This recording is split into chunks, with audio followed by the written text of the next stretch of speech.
breaking details coming in. Surgical murder, where a stunning revelation has now emerged. I killed my wife for you is the claim that has been made. This is what was going on the inside of the mind of the doctor who killed his wife. Completely twisted, perverted and sick man who killed his wife. In fact, he also proposed to 5 women is now what has emerged. The doctors who killed his wife using anesthesia, and he's gone on to say that I killed my wife for you.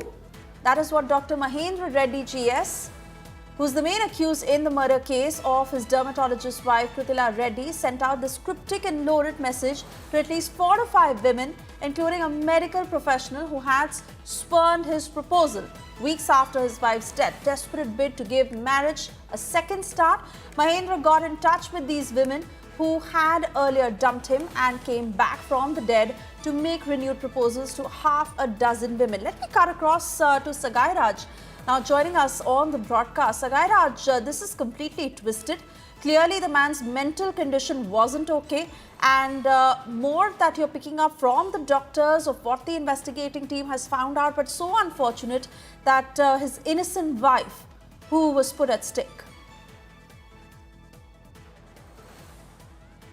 See, entire medical and doctor fraternity were shocked when they got to know that he was using his skills and education to murder her daughter. And we have reported about this entire murder and how he has executed a month back. And now the investigation has revealed that he was trying to persuade the other staff, including doctors and her and his friends, stating that he has murdered his wife just because to influence the girlfriends and the colleagues with them. And police in the interrogation found out that he had sent multiple messages to multiple women stating that he's attracted to them and he was trying to do this particular crime of killing his wife just to ensure that he comes close to those women. And the police have already seized his mobile phone, laptop, and they have sent all those gadgets to forensic to gather more information. And probably once the forensic department examines, that's when we'll get to know the real picture for how many girls he has sent and what was his background, whether he was a habitual offender, whether he was doing this much before the marriage, whether he has started after the marriage, and what was the intention behind getting close to all these women, and whether even his wife was aware about that, or he want to kill her wife because she was aware that he was having an affair with multiple women. So probably once the forensic details reveals, we'll get to know the real picture behind this particular crime. Raj, I want to thank you for getting us those details. Meanwhile, we give our viewers a sense of what were the inside details of this case. Most importantly, the mental condition of this doctor that has now shocked the entire nation of why this murder happened in the first place. Now, clearly, his mental condition wasn't right. He had killed his wife. He was sending sickening messages from his wife's phone to other doctors. In fact, one of the doctors who had also proposed to in the past. And the cops found out that the courtship messages in these doctors' phone that was sent out to other women, nearly half a dozen of them. Now, the doctor killed his wife and then quoted another 5 women. But worst of all, he told these women that I killed my wife for you. That is what he stated, and tried to get the sympathy of these women. Now, clearly, something was wrong, and that doctor who sent this message to another woman doctor.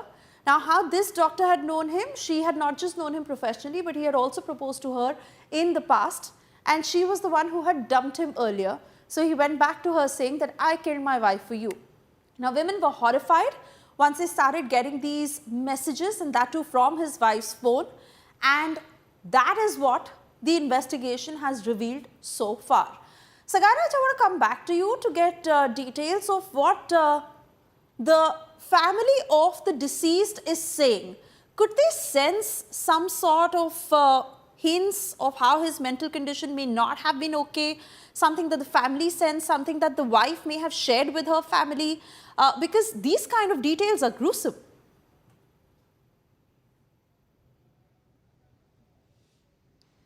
Absolutely, and if you notice that they have spent crores of money for their marriage, it was a destination marriage, and they were upset with this behavior of his son-in-law much before he could even execute the marriage. He was not talking to them properly. He hardly used to visit their house, and the family had suspected that all is not well between them. And when she was sick and she was at home, that's when he came only to administer the vaccines to her.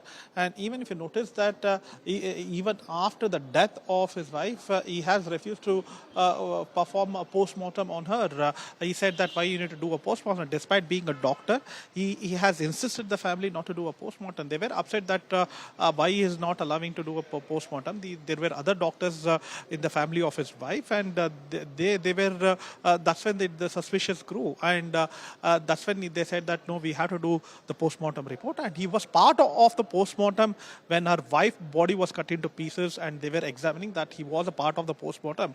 And after the report which was been sent to the FSL, that's when they realized that he had administered the poison to him. And the family is completely shocked. They even gave off the house where they used to stay to ISKCON for all kind of religious work, and they are they have shifted to a different house. So they are going through a lot because of this particular murder of their daughter in Bengaluru. Oh yes, absolutely, Sagai Raj. Must be so shocking for the family to actually come to terms with what has happened. I request you to stay on with us as we'll put out the exact timeline of what unfolded in these days for our viewers to tell you that it was on the 26th of May 2024 when Krutika had married this doctor. He was a surgeon, Dr. Mahendra Reddy. Well known, decent at his profession, people had a good reputation. He had a good reputation as far as how people knew him. April 23rd, 2025 is when Mahendra had visited Krutika and he had administered the deadly jab that he had injected. That was propofol, a controlled anesthetic drug because of which she had fallen unconscious. Now, because of that, on the April 24th itself, Krutika collapsed and later on she was declared dead. Clearly because of the quantity of the amount that was injected into her body. Now, it was on the 25th of April, that is the next day, 2025, when the family suspected foul play and the forensic report was ordered. It was on October 10th, 2025, when the forensic report confirmed the presence of propofol, which is used as an anesthetic. On the 14th of October 2025 is when Father Muni Reddy filed a formal complaint that there was foul play as far as his daughter's death is concerned. On the 14th of October itself, the police arrested husband Mahendra Reddy from Manipal. Sagai Raj, I want to come back to you because it is absolutely shocking to how this entire murder unfolded, and most importantly, how one would not even think that there could be any foul play, because in the society, he was a reputed doctor, he was an honored doctor. So was his wife, and they got married in front of the entire world. Who would think that in his mind there were such criminal thoughts going on? Absolutely. The entire medical fraternity and doctor fraternity are in shock because the doctor who are supposed to save the lives of the people have executed the murder using their medical skills. So many of them are even questioning that we should even trust and give their daughter to doctors like them.